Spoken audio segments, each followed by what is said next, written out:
We are going to move right along into our next keynote speaker, and I'm very pleased to have the honor to introduce Leah Bill. Leah is with the Alberta First Nations Information Governance Centre, and she is going to speak to us this morning about Indigenous knowledge and evaluation. Welcome, Leah.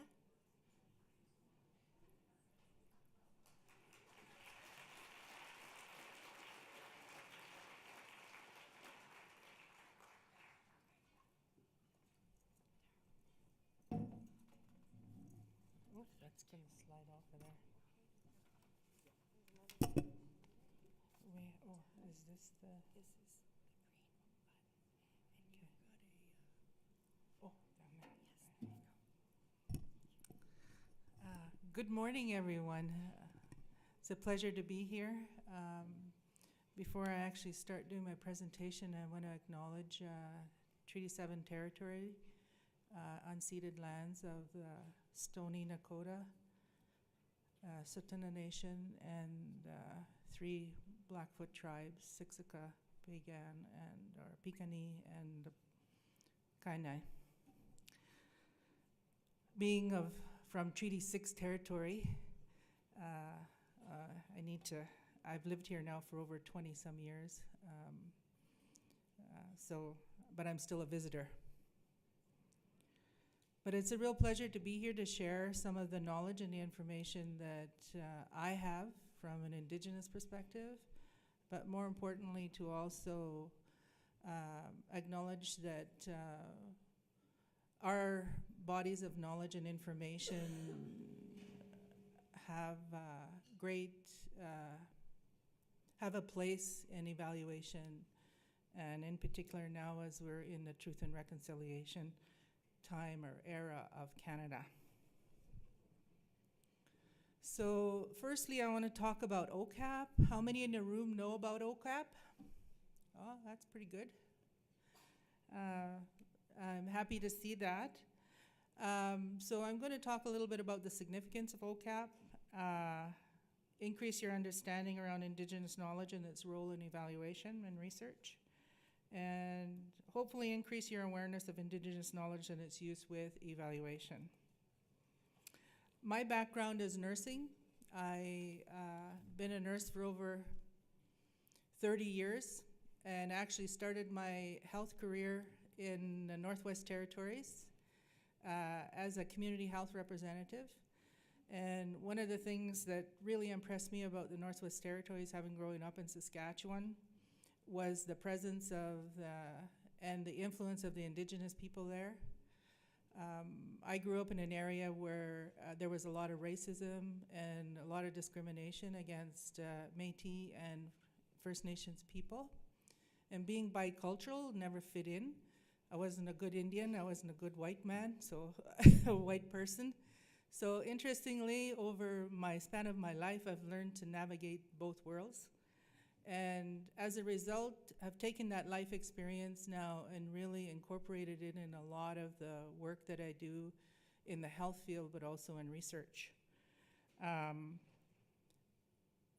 So what is OCAP? It's First Nations exercising jurisdiction and governance over their own data and their knowledge, their information. It's about protecting individual privacy, privacy rights, as well as the collective community privacy. One of the things that I don't think a lot of people are aware of is that First Nations data and information has always been expropriated from communities. They have never had ownership or been able to really protect their own data. It's been utilized by researchers, evaluators, over time for their own personal uses, I guess, or for their own purposes. But now with OCAP, it's changing that landscape. And it's a huge learning curve for those that are so used to being able to go into a community or to go into a territory and just extrapolate information and use it for their own planning and for their own purposes. Now with OCAP, it's an absolute necessity that that collaboration and the partnerships have to exist, particularly in Alberta, and it's becoming nationwide because there is a national organization that now represents Alberta, or the First Nations Information. It's a First Nations Information Governance Center, and of that organization, Alberta is probably the strongest. We have some very strong leaders, and the chiefs of Alberta essentially own AFNIGC, Alberta First Nations Information Governance Center. OCAP also is about all privacy legislation that's enacted, is about protecting individual privacy rights. And right now, there's actually no existing legislation to protect collective privacy rights.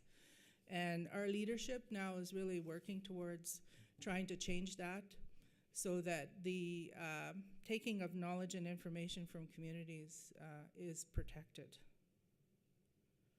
So the center for that I work for, AFNIGC, their role, and that resolution came from all the chiefs of Alberta, is to protect and advance First Nations ownership, control, access, and possession of information, the inherent right to self-determination, and the jurisdiction over research and information management. And sometimes that can be pretty scary for people when they hear that because it means that you have to develop new relationships. It means that you probably have to go in and do some reconciliation, particularly if there has been not a good relationship in the past. So defining exactly what it is. So the ownership is the relationship of First Nations community to its culture, knowledge, data, information, and the distinct stewardship that they have over that. We now know that data is power, and I think that as Indigenous or First Nations people, we have come to this place where we recognize that by relinquishing our data and information, we're disempowering ourselves. And it's really important that we reclaim that. Control, First Nations aspirations and rights to maintain and regain control in all areas of their lives, including research and data. The interesting thing about the research and data is that we're now in a place where we can decide, or where we say what we want to be researched and to answer our own questions, and also to make accountable those relationships or our agreements, particularly at a fiduciary or federal level and also provincial level. But primarily it's with the Crown, whom we have the legal relationship with as far as right is concerned. The data and information that we now are able to access and utilize in our own planning and development is making a huge difference. Access, First Nations have access to the information about themselves, their communities, wherever it's held. First Nations have a right to determine who accesses that information. The interesting thing is we still are negotiating access to very critical data and information around our own health and well-being, even around legal and justice elements, because the data is stored in places where it's inaccessible for us. So AFNIGC plays a very big role in ensuring that that data is accessible to communities, and so that those agreements or partnerships they have with evaluators, is it's available to them to actually do the planning. One of the key areas that AFNIGC has been working on is around the repatriation of data from INAC, or the former INAC, because from a health perspective, they removed First Nation identifiers in the healthcare system, so it's really difficult to get that information. So now we're trying to reinstate that, particularly in Alberta, and I believe that other provinces are following. in that footstep, because we really need to have that distinct identifier in order to access the appropriate data and not be lumped into the general population. Possession is around stewardship and the mechanisms to assert and protect that, the elements of stewardship. So the benefits, there are numerous benefits that we've experienced with AF and IJC, and also the partners and the collaborators that we have with our research projects, particularly university and even at the World Health Organization level. It helps rebuild community trust in the power of data. It's a more democratic way of participating. It promotes First Nations analysis and perspectives with minimal bias and misinterpretation. So you have their perspective on what that data is, what story the data is actually telling. And we have included in our research projects knowledge holder teams, and they have been a wealth of knowledge and have really brought in a very a deeper understanding, I think, but also they look at layers as opposed to just a linear perspective around data and its significance or importance. It contributes to the re-empowerment of communities in terms of self-determination, and encourages meaningful capacity development. It produces more relevant and useful results that lead to change. I think many of you in the room will agree that you may have gone into Indigenous communities or First Nations communities, provided an evaluation report, made recommendations, but there's been very little change. And part of that is because the community itself has not been a player or a part of that. You probably have been hired by an organization to go in and do an evaluation, and the report basically sits on the shelf and is not a useful document to the community, at least. So Indigenous knowledge, one of the things that we really strongly share with folks, no matter who we work with, is that Indigenous knowledge is actually a body of science onto its own. It has its own scientific processes, which have withstood time. In spite of all of the attempts to decimate who we are as a people, our culture, our knowledge, it still has withstood that. And I think that speaks for itself in terms of the strength and the significance and the importance of it. We have our own protocols around its use, the processes that are around applying it, that are equivalent and even surpass Western scientific rigor in a lot of ways. And part of this is the transfer of knowledge, the transfer of rights, that protocol that's within our own systems is what's really important. Not just anybody can apply certain pieces of our methods and our ways. There's a process that you have to undergo. And the accountability goes beyond a research team or a group. The accountability lies with our ancestors who have transferred the right, who have transferred the knowledge. And so then we have an accountability to them as well as future generations. And the other element of that is spirit, that we're all connected as spirit beings, and so we're accountable to that. We really strongly understand that when you make an infraction, ethically, because that's our ethics, that it has ramifications both ways, frontwards and backwards. And so any work that we do, particularly around utilizing Indigenous knowledge or processes, there's protocols in place for that. And it's linked back to the natural world. So the natural world also keeps us accountable. And I don't think anybody can deny that when you don't treat the nature very well, or don't acknowledge or pay particular attention to certain things, it has devastating effects. And it can retaliate whether we like it or not. And also the accountability is towards our family, our community, the leadership, and future generations.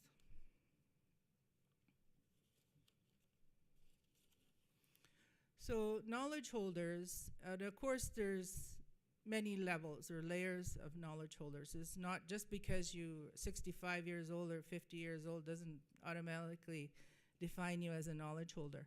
However, saying that, we see all people as knowledge holders to a certain degree, because your life experience becomes your own data source. And so that is in itself is a wealth of information, and can be applied.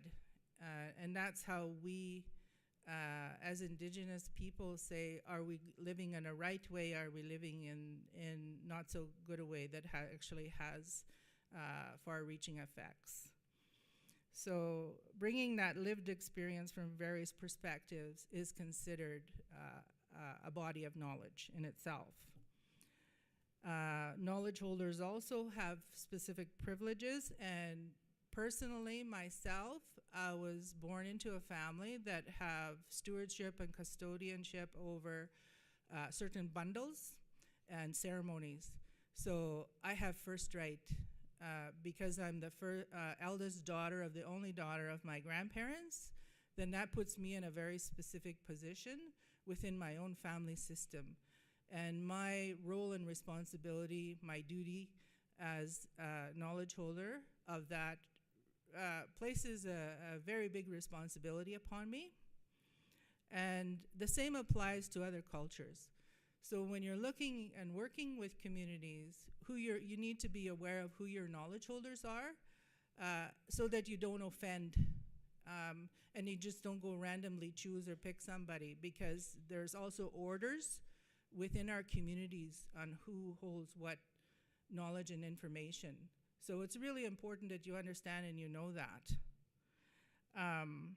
Because those rights and privileges can give you access or support you in the work that maybe you're doing or wishing that the community is wishing to do.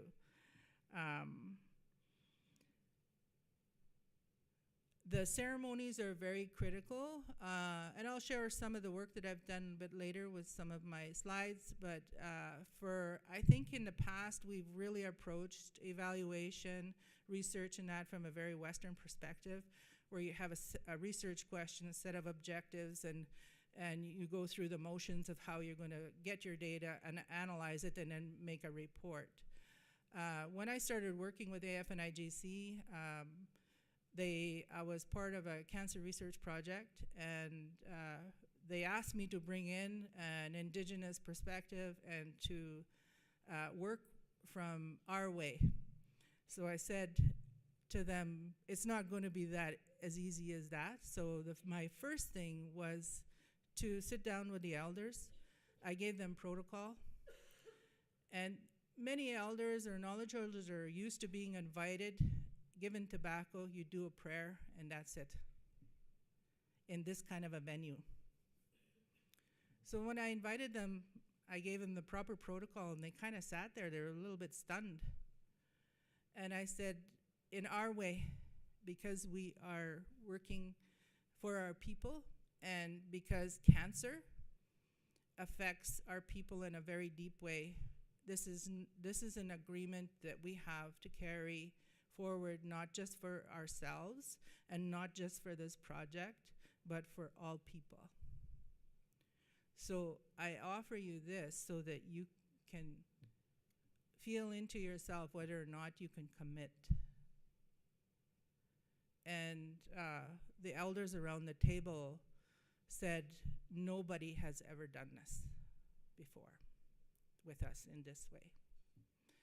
But that set the stage for that piece of work to have a huge impact on the direction and the way that work was done with their involvement.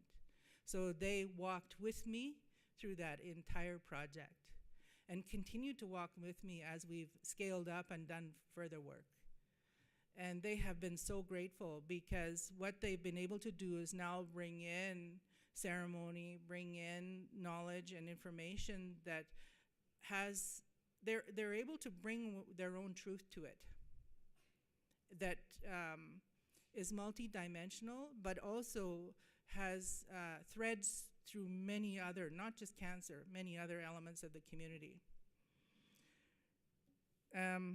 So they, as knowledge holders, if they're recognized and approached and respected in a certain way, they support an expanded understanding of their community, the historical experience of that community, as well as the protocols and processes and methods related to their specific areas of interest.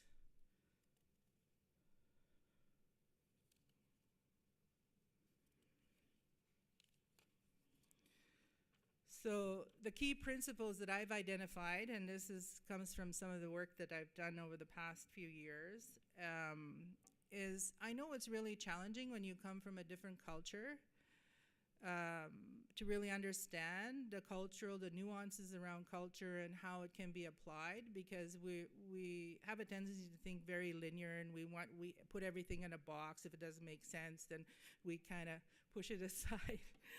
But it's really important to respect the knowledge and the experience and the cultural background of each knowledge holder. There's also a tendency, just because I'm Indigenous, that I represent everybody. That's not true. I am from Treaty 6 territory. I'm Cree. I'm bicultural, like I'm in Cree and English. So I can speak to that. But recognizing also, just because I'm Cree, there are many Cree nations. So my cultural background and experience, I would first of all have to be welcomed into a community by a mutual exchange. And for us, it's about gifting. It's gifting each other and feeling out, first of all, what do I bring? Because I not only bring the knowledge and my life experience for this present life, I also bring my history with me. And I'll share an example. Working in the Northwest Territories, or when it was called the Northwest Territories, I was invited, and I was quite young then, I was in my early 20s, to go and be part of a team that went to Iqaluit to look at, and in some regards doing some evaluation around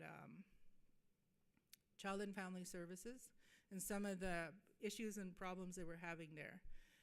Because of I already had lots of experience, and I was well respected, and so I was invited to come and be part of that team. And when I went into that community, there was an elder an Inuit man there who was their elder. And as soon as I came in and sat down at the table, he sensed already that I was actually an enemy. We weren't even introduced yet. So he kept his eye on me, and he said to me, "Where are you from?" And I said, "Well, I come from Saskatchewan. I live in Fort Smith, and And he says, "No, who are you?" And I said, "Well, my father's English, and my mother's a Cree woman." And he said, "You realize that you're not welcome here." And I was in my 20s, and I said, "Oh, I don't know what to say about that." And he said, "Well, let me explain to you." He said, "Your people came up into our territory in early 1700s, 1800s, around Copper Mine, and massacred our community, my relatives." I had no knowledge of that. So I said to him, I don't know what to say. All I can say is that I'm sorry, and I take responsibility for that, because I have to carry the burden of that, even though I'm here now. But maybe the reason why I'm here today, here with you, is to help heal a little bit of that. But see, for me being that young, already I knew my accountability responsibility as a ceremonialist, as a bundle holder.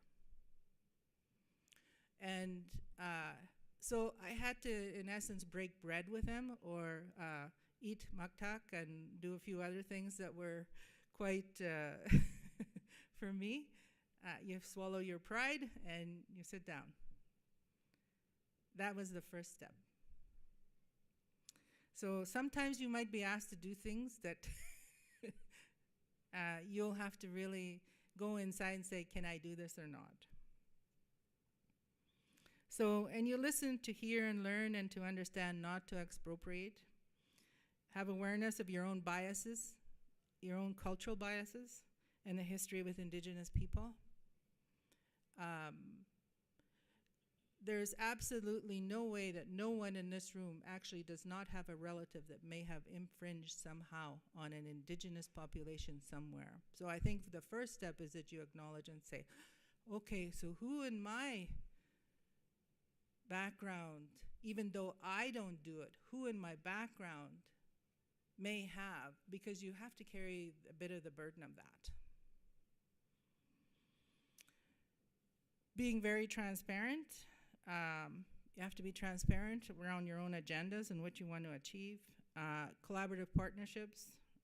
Having appropriate remunerations. There is, nowadays, you do not go in and just say, you expect people to volunteer, because we know that poverty is an ongoing concern in our communities. So it's really important to remunerate for time, because that individual could be doing something else somewhere else. Communicating to be understood rather than heard, and being awareness of time and limitations around physical, the physical abilities, particularly with knowledge holders. One time we were meeting and we were just meeting and working, and elders finally said to me, don't we have any, when are we going to have some fun? Do you think maybe next time you could organize so we could have some fun? And of course I was just like, well, we have a timeline, we have to get this done, kind of a thing. So bodies of knowledge. First and foremost, if you're reading from the bottom up, of course, is our ancestors and the body of knowledge that they hold and transfer onto us. And the rights and privileges around that, we get it through our ancestors, but it's always connected back to the land and our kinship and relationship to the land. So first and foremost, that relationship that we have with the earth is the foundational piece. And then the methods and the ceremonies around it. So our environment, the land and territory for which we have come to rest in, the spiritual element of it, the community infrastructures, then the family and social political, and then the history around the stories, the treaties, the experiences, the direct or indirect experiences, traditions, customs, language, and protocols. So these are only just some. As you can see, it's multi-layered, and as I said earlier, there are knowledge holders that specifically may have certain relationship with certain parts of the land, even certain territorial pieces, because they were somehow or another connected to it in a special way. So it's not just anybody can walk in and do certain things in certain areas. So Indigenous approaches to designing logic models, those logic models are really important to evaluators, and because it's like a roadmap, eh? So one of the things that I found when I first started working with the evaluator that we worked with was she created this really nice logic model, and then I took it to the elders, and they're sitting there looking at it, and there was arrows pointing all over, and you could tell by the blank look on their face, it was like, what is this? Because there was dark lines, there was dotted lines, and then there was straight lines. So, and they told me, well, we don't understand this. What's this about? So what I did then is I said to myself, well, I have to be able to help them to understand what this is about. Otherwise, their participation is limited. So what I did, as I always do, is I went back and I did ceremony. I asked for guidance. I said, how can I communicate to our people the importance of what they're trying to transmit here? I'm a dreamer, so my information came through the dream world. So through that, it becomes inspired by spirit. So the prayer and the ceremony is really important in requesting the guidance and how best to reflect the work. So the answer that came to me for the cancer project was listen to the trees. Of course, I'm saying listen to the trees. Now, what does that have to do with this? But then images more came. So the trees literally bowed in front of me. So they were offering up their service, which to me is very honoring. And then feeling this real humbling experience that there is such a willingness from the natural realm to really support us and to bring about change in such a good way. So then I sat down and I started working with the imagery around that and trying to design something that would really reflect what our evaluator was trying to communicate to us. So an Indigenous logic model is very comprehensive. It reflects many traditional teachings beyond the work itself, has a healing effect, as it provides a sense of hope. It reflects not only what the focus of the work is now, but it also has an ability, like I said, to go forward. It recognizes what's behind, but it also always about future generations and reflects what's not so obvious. The model incorporates phenomenology, which is the basis of our way of knowing, and the knowledge of transference from nature, our ancestors, to ourselves and to future generations. The other element, of course, is indicators. We have done extensive work in Alberta with working with our elders and knowledge holders around defining what an indicator is.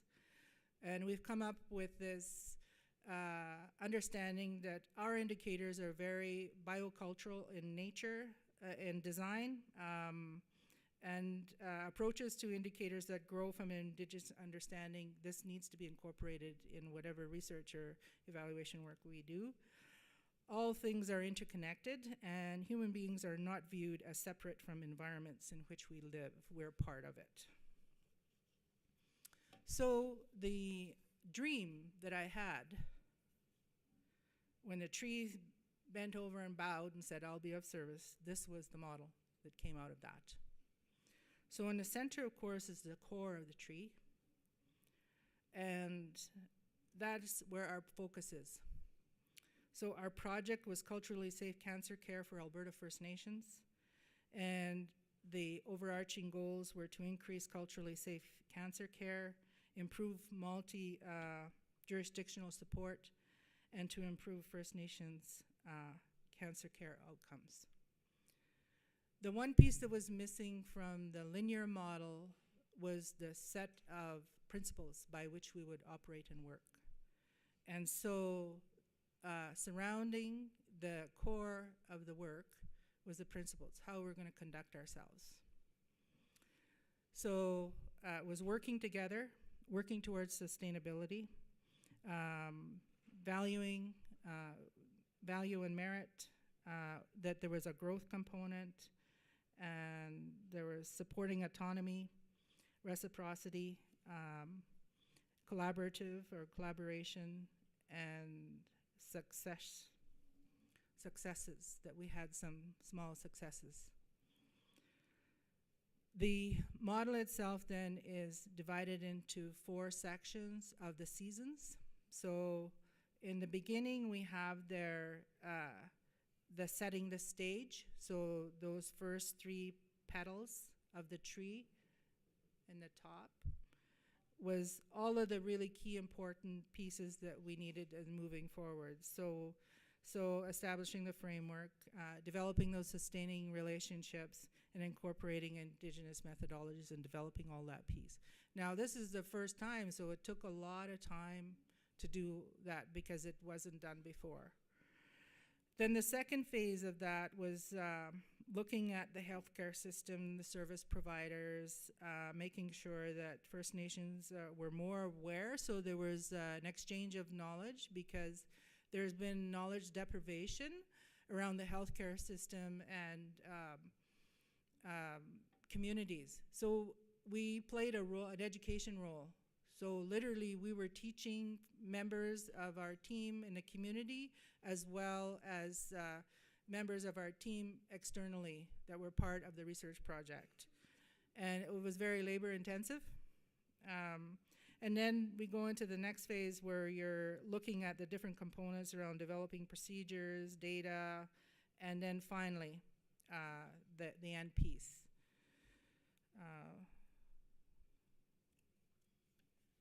This is our current project that we're involved with, and again, this particular logic model was based on a life cycle, because we're now looking at prevention and screening. So this particular logic model, again, the focus is community, individuals, family, and then all of the pieces around that.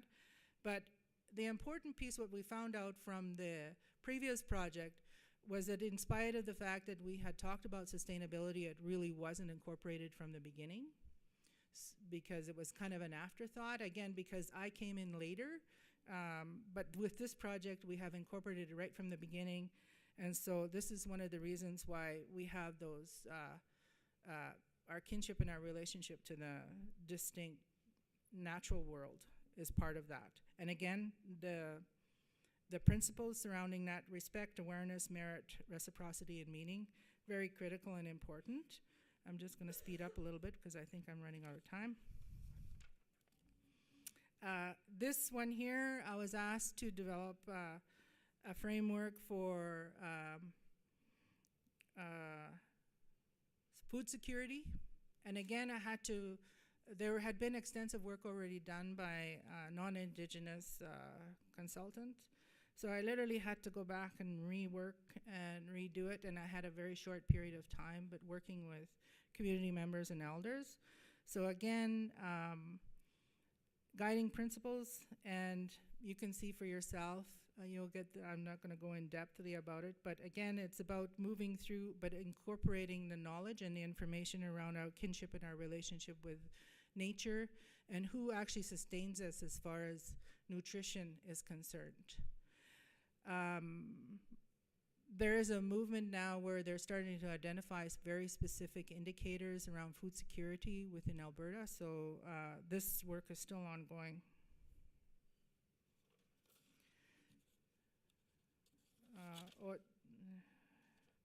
So this was the overall food security strategy model that we created, came out of that, out of the evaluation piece. So this then became the model that is being implemented by communities. So their food security strategy.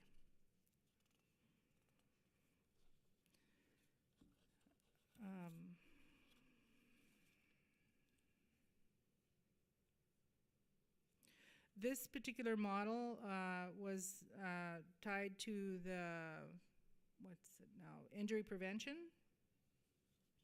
So again, just putting it in a frame so that they can understand and how it's tied to. And of course, the first place where injury prevention lies is within the home, so within the teepee. And when we actually started putting together now the indicators, this is the model that was generated so they could begin to work on those specific indicators and areas. So the teepees represent the home, and each one of those teepee has its own body of knowledge and experience and where their focus is. The circles actually represent the drums in our culture. When we're calling people together, place is a drum, that's our gathering place. And the grandfather rocks are the principles that surround this work, that underlie everything. And their overall goal is proud First Nations working together to support healthy, injury-free communities. And it's at the doorstep of every home. It's not something that is independent or somebody that's going to come in and do it for them.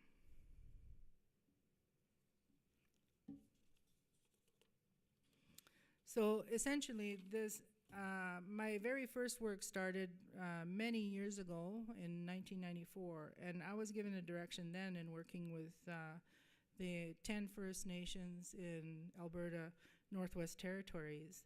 And the message that I was given then was, all that is created in the universe is of great significance. And all that is created from spirit has great healing ability and will bring increased harmony and balance into our universe. So already then, my destiny was pre-designed for me. And it was interesting, I was working at that time with some very elite scientists that worked on contaminants. They had far more education than I had. And I was feeling really doubtful whether or not our team, which was the traditional knowledge component, was really going to have any significance or importance, that there was basically a token afterthought that they would bring us in onto the team. But once again, I was proven wrong, and thank goodness for Spirit and the power of its wisdom in guiding us. And this reminded me that if we're conscientious at all times with our creations, that we leave a legacy behind that has a multi-generational effect, and that's a true teaching that we have. So actually, we're never really totally freed of our responsibility as much as we like to think that we are. We have included our elder team in just about everything that we do, so we don't leave them behind when we get invited to go in, even internationally. We took our elder team from the CPAC project with us to Australia because we got invited. We made it happen. So they were able to take some of their experience and share it with the Australian Aborigine group at the first World Indigenous Cancer Conference, which actually we're going to be hosting here in 2019. So again, you can see how when you involve and you do have a mutual, respectful, collaborative relationship, what it can do. You're building capacity and you're honoring those that can really help support, make a difference in a community.